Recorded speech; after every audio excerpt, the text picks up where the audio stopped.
Letter read, President Trump refusing to concede after Joe Biden is named president-elect. Trump suspects voter fraud and has named Detroit as one of the cities he believes is contributing to that fraud. And joining us now, he is the head of the cities of Detroit's legal counsel. Lawrence Garcia, the city attorney, is here. Thank you. Also, she is working on a ballot proposal with the goal to restore freedom in the state of Michigan. She is also an attorney. Katherine Henry joins us as well. Let me start with the city attorney for the city of Detroit, though. When you hear people like the President of the United States single out Detroit as I'll summarize it, but a mecca of voter fraud, not very trustworthy, what's going through your mind? Is the president right? Yeah, I'm not sure where he's coming from. According to the New York Times, 11 counties that voted for Trump in 2016 moved more than 5 percentage points to the left this time around.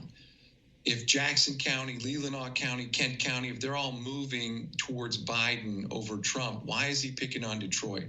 I don't understand why Detroit is the suspect in whatever accusation is being made. Let's see if we can get Katherine Henry here. Katherine Henry's been on the show before. She also argued in the Supreme Court to overturn the governor's executive orders. But Katherine, give me some specifics. Where?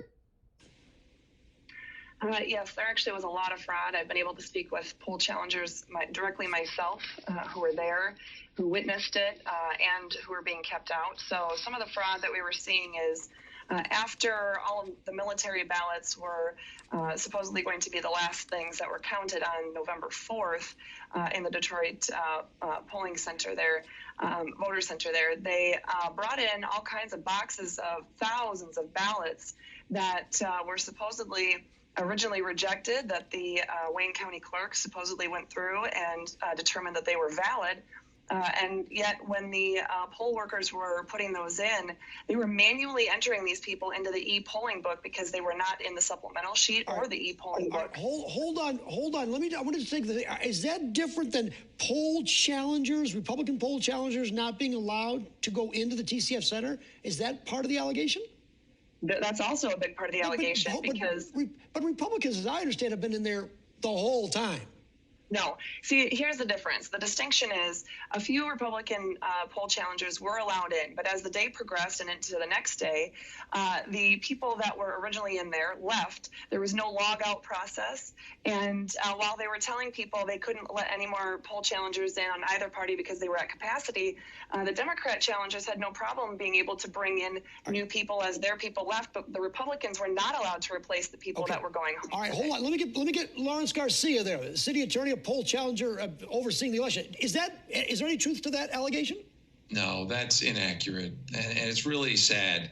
I was there all day Wednesday during the time that I believe Ms. Henry is talking about, and that's just wildly inaccurate.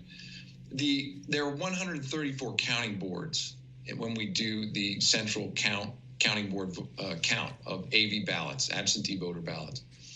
There were more than 134 Republicans in that central counting board all afternoon on Wednesday. And I really just don't understand why people are saying. Lawrence, was there a check out or check in process so that there was? Is it a written piece of paper? Yeah. I mean, it wasn't the most formal thing like you're swiping a badge maybe at a high security building, but we had sheets of paper and people sitting at a desk, and challengers were asked to sign in and sign out. So let me ask Katherine, let's assume for the moment that maybe it's not the most formal process, but so if there's 134 or 87 or 63 or 100, what's the difference? Does that show fraud, really? It does, because right from the beginning, there were not an adequate number of Republican poll challengers in there. And there's a lot of people that have sworn affidavits over the weekend to demonstrate that, and also all kinds of other discrepancies.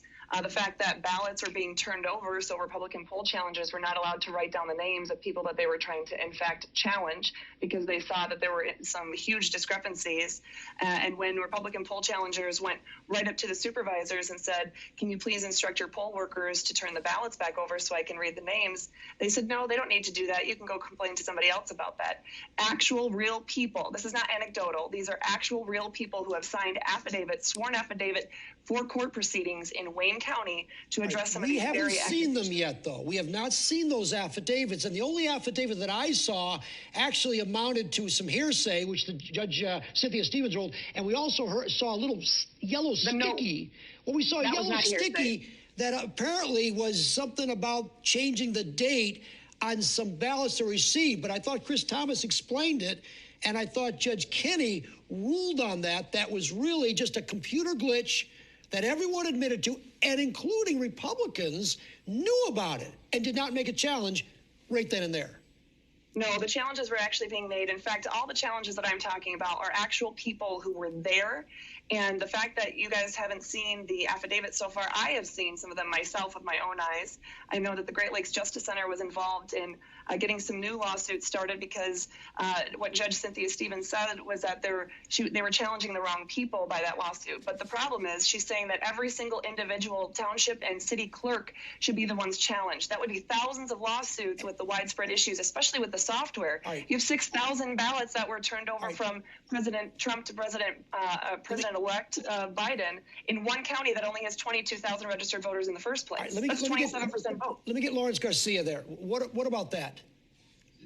There are rules for how this whole process is supposed to work. In 2016, there were none of these problems were raised.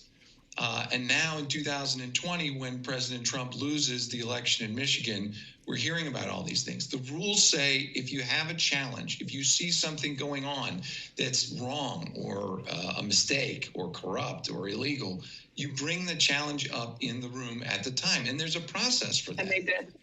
And we now have a canvassing process, which is like an audit that should catch other mistakes or inaccuracies. And even beyond that, we have a state canvass process. And all of those safeguards are in place to make sure there aren't wholesale mistakes that could interfere with the result. In this case, Charlie, 250,000 Detroiters voted. 191,000 voted the straight Democratic ticket. 250, 191. I don't understand the allegation. Are we saying that someone was able to falsify a straight ticket vote? Katherine, how do you answer that? And even so, the numbers seem to be, I mean, Michigan was decidedly went for Biden. I mean, are there that many, either thousands we're talking about, dead people, fraudulent ballots, et cetera, in the state of Michigan? Katherine?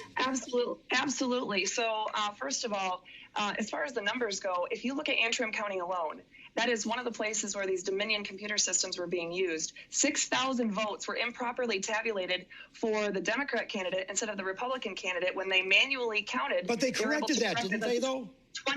They did, but the other counties are not. In fact, at least 47, up to 69 counties out of the 83 in Michigan use that exact same software. Another 11 use HART software, which is where we saw Oakland County that flipped 1,200 votes in favor of the Democratic candidate. Again, none of these are accidentally happening in favor of a Republican candidate. It's only against Democrats. Let's assume for the moment, Katherine, that you are 100% right. There's dead fraud. What's your remedy? What do you want? Do you want a recount? What are you looking for? Well, at the very least, we need to make sure that there's explicit instructions that when you have a glass wall that's meant for transparency, such as in downtown Detroit at that center, that you don't have poll workers putting up cardboard and taping it to the windows. I've seen the images myself. But that doesn't show fraud, though. That doesn't prove fraud. Absolutely, 100% it shows fraud. Absolutely, because why would government workers or poll challenges or anybody on the inside try to keep people out as far as visually? If they're already kept physically outside, there's absolutely zero reason for being able to do that unless you're hiding something. But something does need to be done. Some votes need to be recounted. I'll tell you who's hiding something. Lawrence, is an issue. Ms. Henry is hiding something when she's not disclosing the fact that some windows were covered and the others were not. So there was never a point in time where people on the outside of that hall couldn't see in. I was there, Ms. Henry. I don't know where you're getting your information, but I was there. Why would you cover the windows? Lawrence, why would the windows be covered?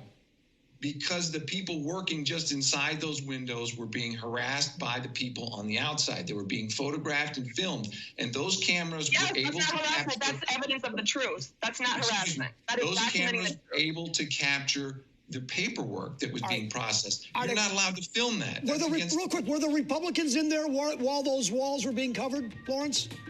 Yes. All right, I got to take a break. We're going to come back. Final thoughts. We're not done yet. Let It Rip continues after this.